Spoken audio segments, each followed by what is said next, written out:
I like music, okay? You know, music's very good. Music is good. Music is good, okay, my fellow Americans, music is good. So, I want to talk about some underrated artists, give them promotion to my 10 viewers.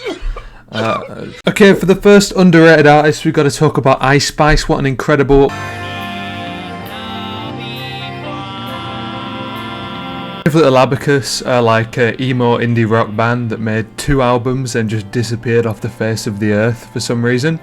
But they're really good. I mean, their first album is really good. The way it's put together, instrumentally, just sounds great. It's a very like raw and emotional experience. You can tell a lot of passion was put into it. The way that it's structured, the high highs and the low lows. It's just really good. You know, this one's going high up on the Topsters list for sure. So what with the fact that they only have 38,230 monthly listeners, and the quality is so high, I'm gonna have to be putting Brave Little Abacus in extremely underrated, because for the quality of music they're putting out, they deserve way more listeners.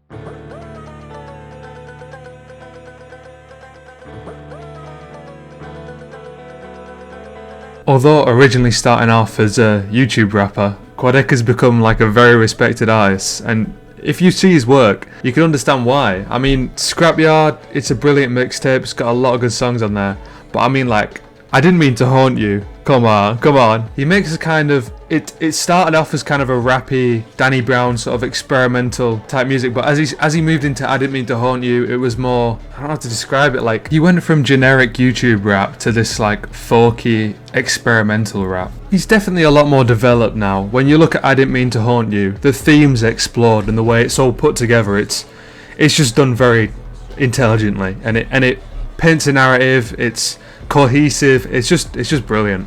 And I don't know, he's just a very good artist, he's very talented. I was going to originally make a giant essay video on him back in the day, and then I just scrapped it after writing an entire fucking script and stuff like that.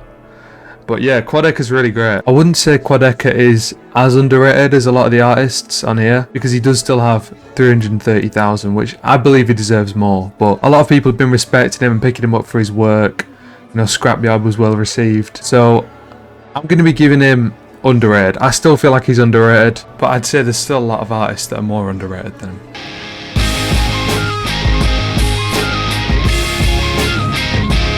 Lil Ugly Mane is such a diverse artist. You can go from this kind of rock rap to emo rap to classical kind of like shoegazy experimental rap. He just has so many different genres that he delves into with multiple different accounts as well. I really hope this is real. According to Write Your Music, this is one of his aliases, which is fucking hilarious if true. Lil Ugly Mane, I don't know what to say. I kind of just love his stuff. I mean, he's very underrated for how good he is. His most recent album is just kind of him experimenting with like more like rocky rap style, emo style. It's really cool. But then his old stuff is very classic, old school kind of rap with like a very experimental old school kind of rap. So he's kind of got stuff for everyone. I don't know, for the amount of like skill he has in the way he creates his songs and how many bangers he has. You know, I feel like he should have way more listeners than he does.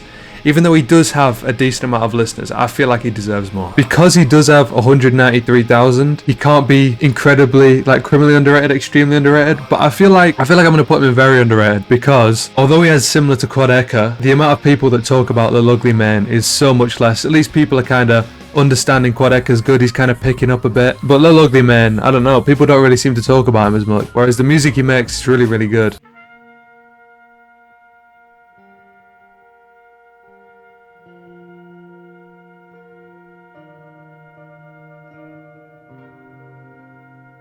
What can be said? Oh my god. Godspeed You Black Emporer. Yeah, I know, not funny joke, bad joke, sorry. But this band is a piece of art. The music they come up with brings you to a place that, like, you wouldn't expect music can take you. It creates such a, like, incredible sound that it's almost creating its own world. It's so amazing, and it's because there's so many musicians in the band that they can invent such an incredible sound. The build-ups, you know, it feels like some songs, it feels like you're listening to the end of the world. And then another song can feel like you're in the most peaceful place you've ever imagined. And it's so incredible that they can create this kind of sound.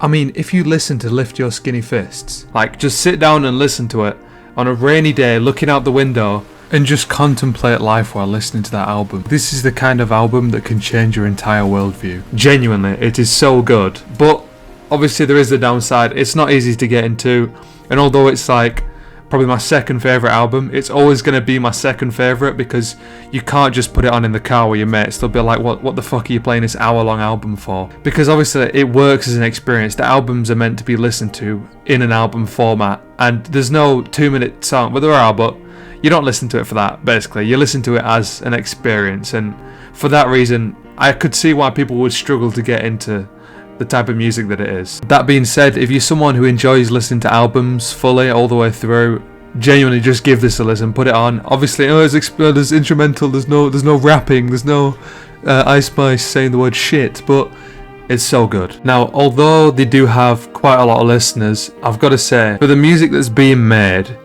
nobody else I have ever seen has made music like this ever. So to invent such an incredible sound and have, like, obviously the influence they have is massive, and I would say, you know, the well-known, maybe in fucking radio music, cave dweller communities, but I'm gonna rate them criminally because I feel like the impact they could have on music, yeah, just the sound they make just deserves way more exposure.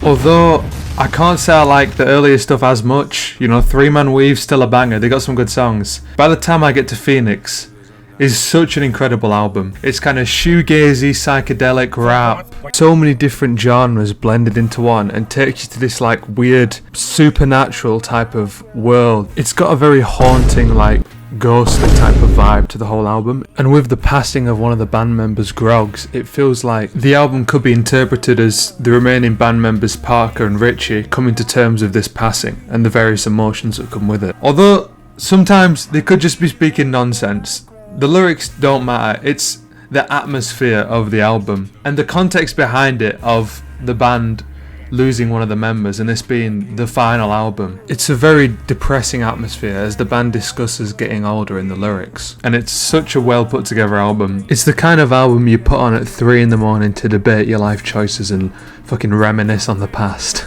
It just takes you to an emotional place, and it's very good for like delving into those kind of experiences, I feel. Now, yet again, I know I've titled it underrated, and a lot of these artists have a decent following, 300,000. I think because of the sound they produce, they are very, very, very talented, and the sound is so unique. I'll be inclined to put it in extremely underrated just because the sound they make is very, very unique and just very distinct. And although they do have a following, I feel like the difference between these two and these two, although I like them in different orders, this isn't necessarily the order, but the atmosphere created on these two albums is very, very different to the other two.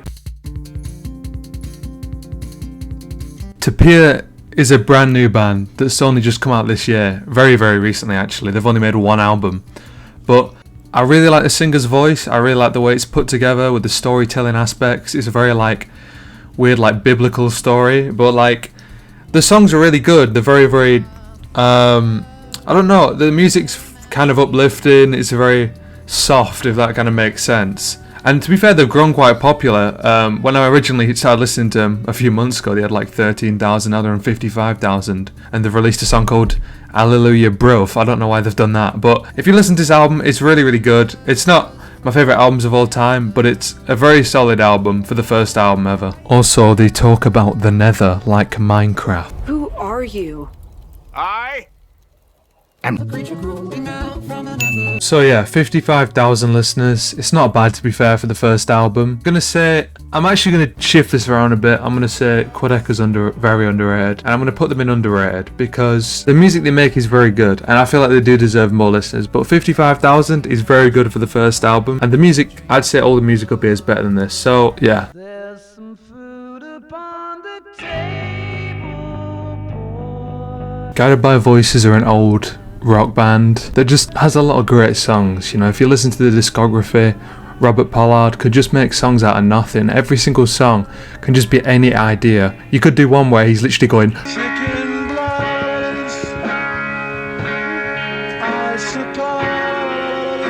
and it sounds good. It sounds like a good song. It's just any idea you could think of.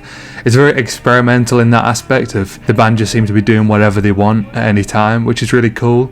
And I like the fact that supposedly when they got money from their albums, they could have spent it on better recording equipment, so the microphone wasn't shit, but instead they just spent it on alcohol and continued with the shit microphone, which is kind of funny. But yeah, I think they're a good band. They're a very, very good band. If you listen to Alien Lanes, it's got solid songs. This song is from another album. I've not listened to the full album, but I really do like this song. I'd say the amount of influence they've had on people is quite massive, and although, yet again, they've got quite a lot of listeners, you know, they're one of the heavier hitters, I'd say the music is quite influential, although it's less sort of individual. It could be more blended into other stuff, but I'm going to sit there and say Guided by Voices is definitely underrated. They're definitely an underrated band, and you should check them out if you like rock music, if you like just songs where people are doing whatever the fuck they want. It's good music. That's the last one.